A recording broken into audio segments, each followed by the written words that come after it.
Hello and welcome to Korby's Book Club, where I talk about books that I've read that I think you might enjoy. She was a book nerd, she had blonde hair. This week's book is a true gem. It's called The All of It, and it's written by Jeanette Haien. One of the things I'm really enjoying about this series is that I'm getting to reread some of my favorite books. And that's what I've been doing all week with this one.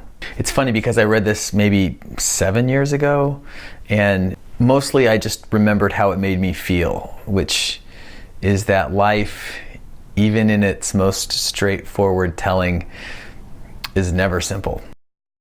An Irish priest, this guy named Declan, is in his mid-60s and he's fishing the river on the last day of the season. And, why is he even out there? He couldn't even say himself. A few days before, he went through something that rocked his soul. See, one of his parishioners, this woman named Enda, tells him this story that kind of unwinds his moral wick.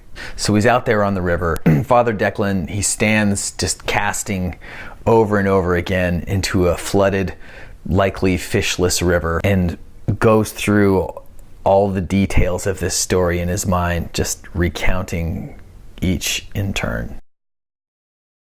There are so many reasons why I love this book.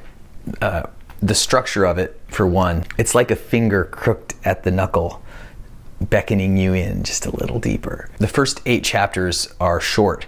You're done with them before you're done with your cup of coffee. But the 9th chapter is 100 pages long, because at that point she knows she's got you and you're not going to bail, and you don't. Most of this book is just a conversation between a priest and a parishioner.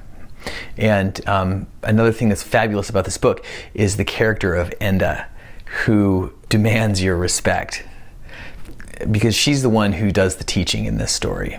It's the father who learns something about himself that he didn't know was there. What I love about this book most of all is that you're reading it and you feel what Father Declan feels, that life isn't a caught fish that you can measure and weigh. It's slippery, though, that much is true.